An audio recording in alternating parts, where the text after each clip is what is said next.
Friends, আমি চলে আসলাম আজকে একটা নতুন ব্লগ নিয়ে তোমাদের কাছে। তো আমাদের আজকে 23 ফেব্রুয়ারিতে মন্দিরে বড় করে উৎসব হয়, তো আমরা এখন মন্দিরে চলে যাচ্ছি। তো তোমরাও চলো।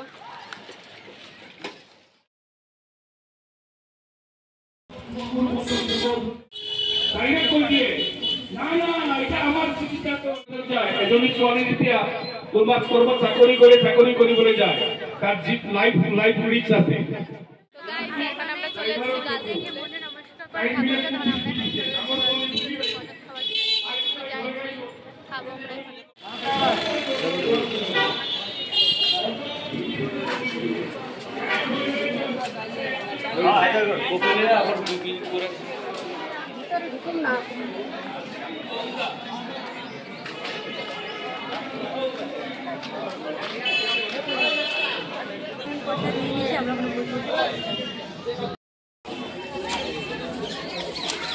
আমরা এখানে ছোটোবেলাও পড়েছি, 6 থেকে 10 অবধি পড়ে গিয়েছি। এখন মানে স্কুলে আরও ডেভেলপ হয়েছে, খুব সুন্দর লাগছে। এতদিন পরে আসলাম, এমনি আসতে থাকি, মানে আজকে ভিতরে ঢুকলাম। যারা আছেন তারা করেছে এখানে আমাদের পড়িয়েছেন, পড়িয়েছেন আমাদের সাধারণ মিশ্র, উনিও পড়িয়েছেন আমাদের। তো বাই গাইস, আমরা ঘর বাড়ি চলে যাচ্ছি। তো বাই।